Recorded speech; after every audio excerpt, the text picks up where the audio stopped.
Few places in the world are as important to the ad specialty industry as China. More than 90% of the industry's products are manufactured there in factories that are dealing with ever-increasing challenges, from labor shortages to brownouts to government takeovers.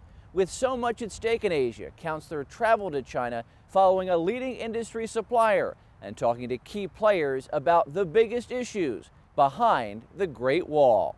I do believe China is very important to the industry.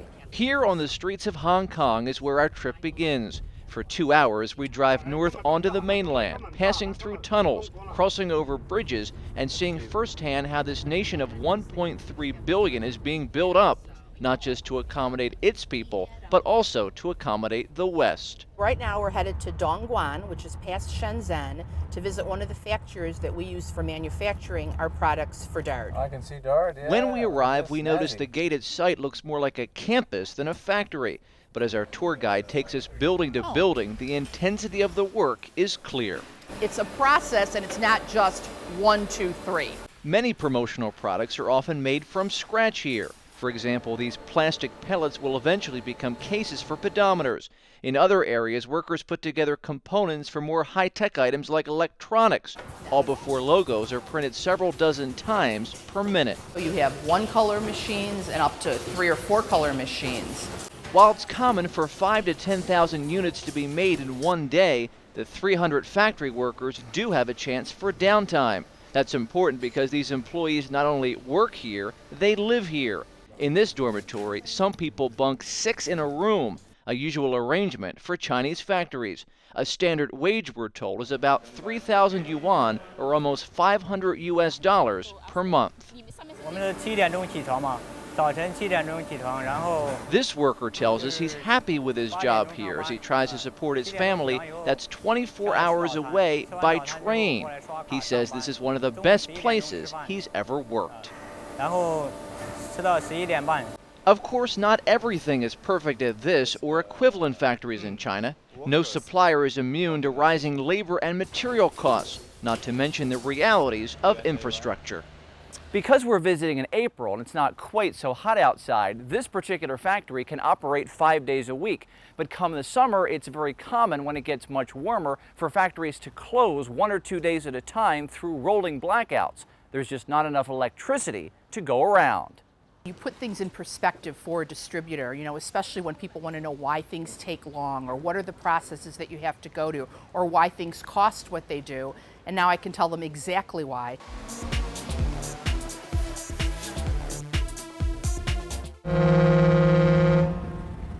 Back in Hong Kong, on the second day of our trip, we take the short ferry ride across Victoria Harbor. On the other side, we find the largest gift show in the world.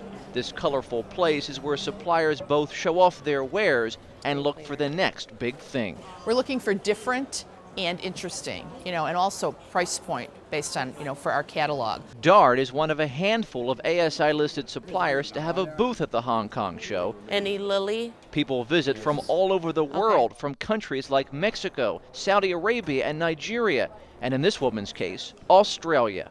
We're looking to put a partnership together with them and to be able to come up with ideas for them and share their ideas as well. In terms of ideas, there are many here. Displays are elaborate and products are predictably unusual. They're scattered on 5 floors and halls throughout this massive convention center.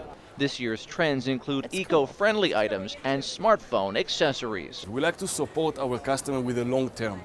We all the time develop, and we don't like to spread our product between many accounts.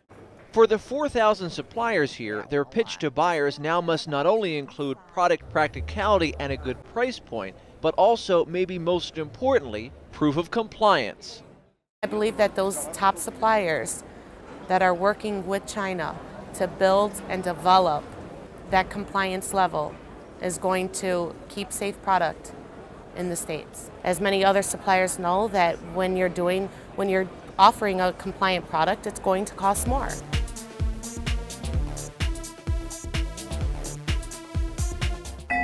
On our third day in China, we again headed to the massive Hong Kong Convention Center.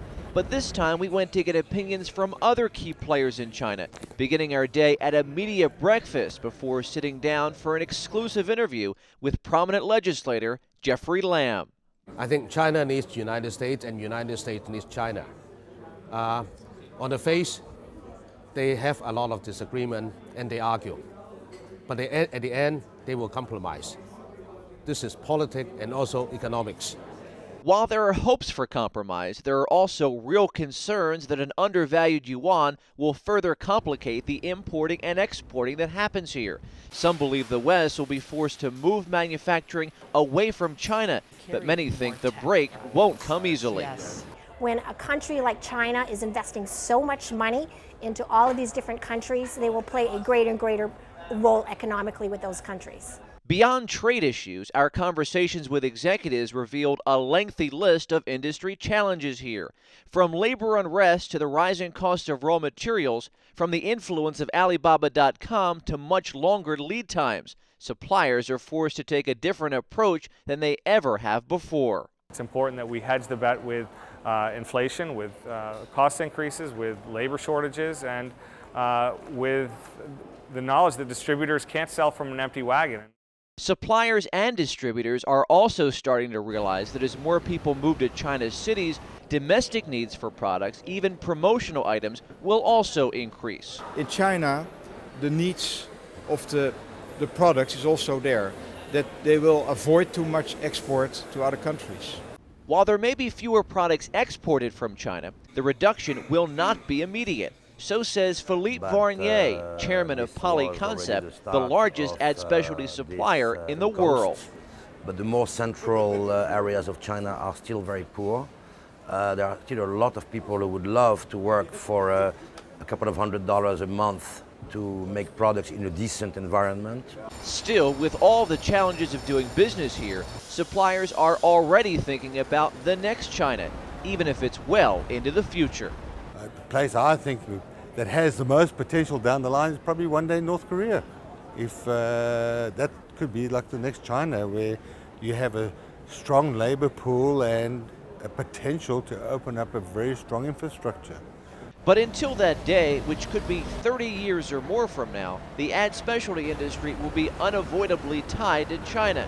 And as night falls on our trip to the other side of the world, it's clear the question of what happens next has no easy answer. During our final days in China, demonstrating just how contentious the climate could be, several members of DART's Hong Kong staff were actually arrested. Chinese officials took issue with a promotional item on display in DART's booth. The details have been kept intentionally vague, but suppliers say incidents like this are becoming even more common, with China's government still very much in control. For Counselor Magazine, I'm Dave Vagnoni.